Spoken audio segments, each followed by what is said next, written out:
Chapter 4. The cube van inched along while Mom leaned forward and squinted through the windshield, gripping the wheel as though their lives depended on it. Cass figured she could probably run beside the van and hardly be out of breath. Still, since Mom hadn't driven at any time during Cass's life, maybe it was best for her to take it slowly. Cass had been surprised to learn she had a license at all. "You turn right up there." Mom frowned at the windshield, her nose practically an inch away from it. "Are you sure? And then you turn left on that fancy street and the house is at the end." "I thought," said Mom, and then she couldn't talk anymore because she had to concentrate. Mom had agreed to use just enough of the money left to her in the will to rent the van. The rest had gone into a trust fund for Cass. The house was Cass's too, or at least Miss Miracle said she'd set it up so it would be when Cass was old enough. Cass still couldn't believe any of it was happening. Soon they were creeping along the street with the big houses, and the stubborn little white and green house was ahead of them. But now, Cass thought, it was saying finally, as if it had been waiting forever for them to get there.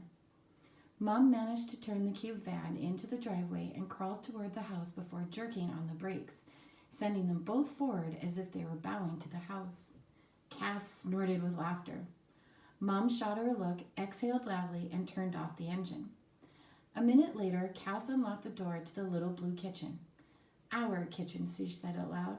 "Our sink, our cupboards, our countertops, our fridge."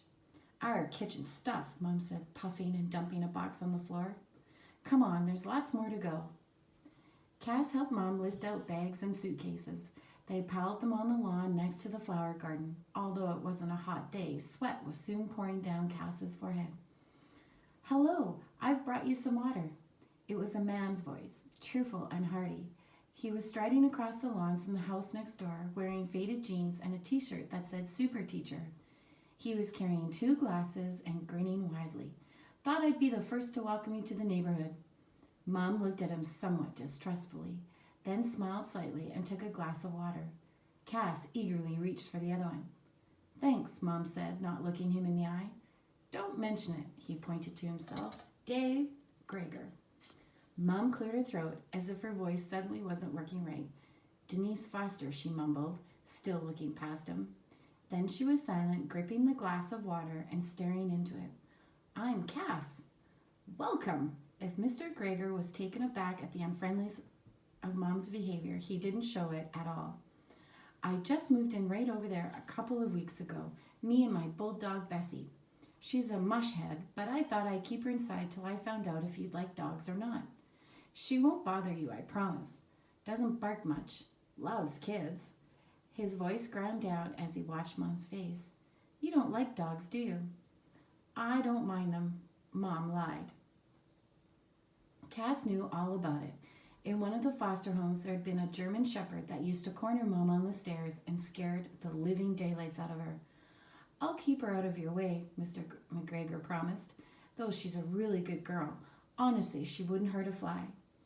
He looked around somewhat helplessly as Mom was not really communicating back at all, although she was nodding at his words. His eyes hit on the pile of boxes and bags. "Here, let me help you with these." "Oh no, we don't need," Mom was saying, but Mr. Greger hoisted up a suitcase. He grinned down at Cass, who couldn't help but like him. "Where do I put this?" "Kitchen," Cass said. "Show me the way, kid." Mr. Greger came back out to the van after he had dumped the first load. Mom was continuing to put things on the lawn and seemed to be very preoccupied with doing that. "So what do you do?" Mr. Greger asked her, clearly determined to push ahead with the conversation, even though by the way Mom was acting, she had apparently forgotten that he was there. "Me, I teach at the elementary school down the street." He indicated his shirt. "See? Super Teacher. The kids got me that a couple of years ago." "Mom's in between jobs," Cass said. "Just for now," Mom said to the box she was carrying. "Not for long." "Any idea what kind of work you're looking for? Maybe I can help. If you want to give me your resume, I've taught a lot of kids and know a lot of families." Mr. Greger was smiling at Mom with nothing but goodwill on his face. Mom shot him a look that could have meant anything. "Okay, maybe," she said. Cass picked up the suitcase with her clothes in it and headed back inside, leaving them there to work it out. It was time to see her room again, and now it really was hers. Just like last time, she started to hear that buzzing hum as soon as she set foot in the hallway, like those voices were trying not to laugh, like they had a surprise in store. I know the surprise, Cass told them. I saw the room already, remember? The voices did gymnastics around her, mischievous echoes from far away. She hauled the suitcase into the bed and unlatched it. She would find just the right place for every piece of clothing. Which ones would she hang up? Which ones would she put in drawers? And which drawers for which kinds of clothes? Cass had never had all the drawers to herself before. She turned toward the dresser and the voices suddenly surged. Okay, okay, Cass told them. Apparently, those voices were as excited about putting her clothes away as she was. Which drawer do you want first? She held her hand in front of her drawer. The voices hummed enthusiastically. She hovered by the next one, and they buzzed just a bit more. And Cass was playing right along, getting crazier by the minute, like this was normal. They practically turned themselves inside out when her hand stopped next to the first drawer on the right-hand side. You like this one? Cass asked the voices. She slid the drawer open.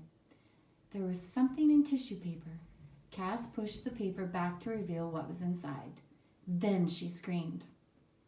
They came running, Mom and Mr. Gregor. Mom hugged her hard. What's wrong, my darling? What happened? Cass was feeling stupid now, sitting on the floor, heart still beating fast. In the drawer, sorry, it scared me. She didn't mention how the voices had swelled almost to a triumphant yell in her head, and how she realized they were coming out of the thing that was in the drawer. That thing had been singing to her all along. Mr. Gregor was peering into the drawer with some kind of awe on his face. I think it's a false face. Cass slowly got to her feet and approached the drawer again. The voices had backed off a little now, as if they realized they had scared her. They were friends, not enemies. Mom was staring at it. It's an ugly face. False face, an Iroquois healing mask, Mr. Gregor said. There's a large Aboriginal population around here. I don't mean to be personal. Are you of Aboriginal descent? No. Cass was inching closer and she reached out her hand to the mask. She couldn't quite touch it yet. The face was carved from some kind of wood, misshapen, its mouth curving up into a kind of distorted, knowing half-smile, as if it held all of the strange jokes of the universe inside. Its eyes were not quite circles, not quite ovals, not even quite the same. What they were, though, was brilliant, uncanny white against the red of the face. If they could move, Cass thought, they would be rolling, looking at everything at once.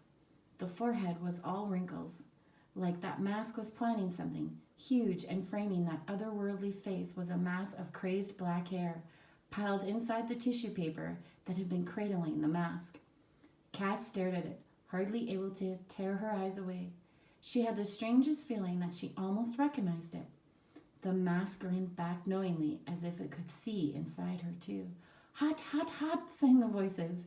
She had found where they were hiding. She had won the game.